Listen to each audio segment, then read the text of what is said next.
ছট পূজাৰ উপলক্ষে মই কাঞ্চনৰ আখলৰ পৰা সকলোলৈকে আদৰ আৰু মৰম যাচিলোঁ। ছট পূজা সাধাৰণতে বিহাৰত বাস কৰা লোকসকলে পালন কৰে। আজি মই বনাবলৈ লৈছোঁ ছট পূজাত প্ৰসাদ হিচাপে ব্যৱহাৰ কৰা ঠেকুৱা।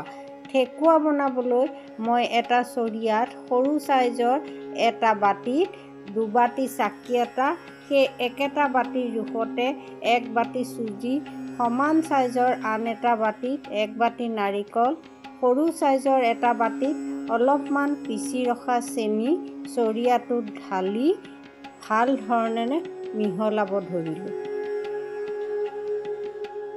ডাঙৰ চামুচে 2 চামুচ গৰু ঘিউ দি পুনৰ মিশ্ৰণখিনি মঠিব ধৰিলোঁ। ঘিখিনি মিলি যোৱা যেন দেখিলত আন্দাজ মতে গলাই ৰখা চেকনিত ভাল ধৰণে চেকি ৰখা গুড়খিনি দি আটা মঠা দি মিশ্ৰণখিনি মঠি ডো এটা বনাই ল'লোঁ। গেছত কেৰাহী এখন পাতি অলপমান ৰিফাইন দি গৰম হ'বলৈ দিলোঁ। এটা ঠেকুৱা বনোৱা সাজত 3টা চেপতে গৰু ঘি সানি ল'লোঁ। এটা এটাকৈ লাড়ু বনাই সাজটোত চেপ দি গৰম তেলত ভাজিবলৈ আৰম্ভ কৰিলোঁ।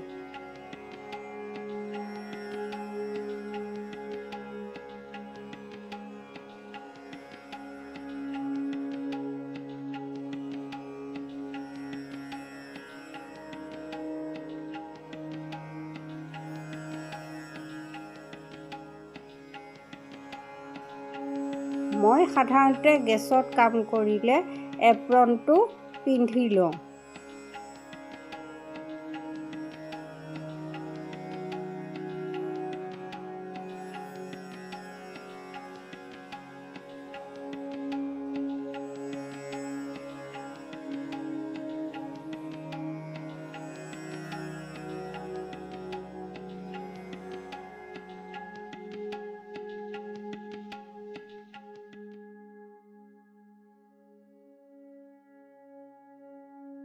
এখন হেতাৰে ঠেকুৱাখিনি ইলুটি শিলুটি কৰি দিলোঁ।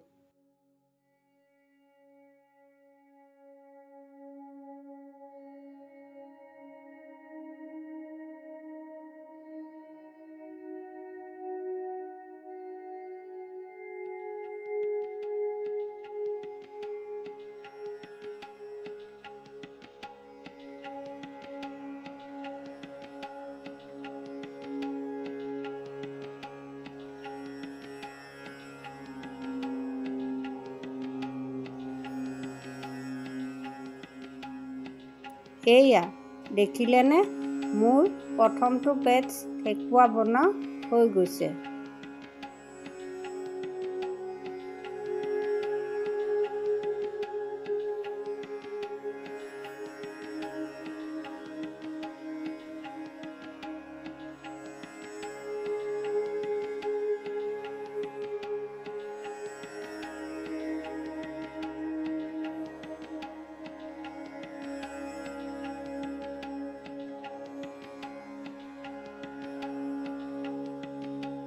এনেদৰে মই দ্বিতীয় বেচটো সাজটোত চেপ দি গৰম তেলত ভাজিলোঁ।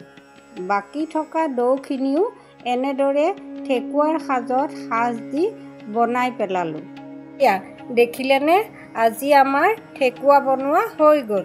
ভিডিঅ'টো ভাল লাগিলে লাইক, শ্বেয়াৰ আৰু কমেণ্ট কৰিব। লগতে ছাবস্ক্ৰাইব কৰি কাষত থকা বেল আইকনটো টিপি দিবলৈ নাপাহৰিব। ধন্যবাদ।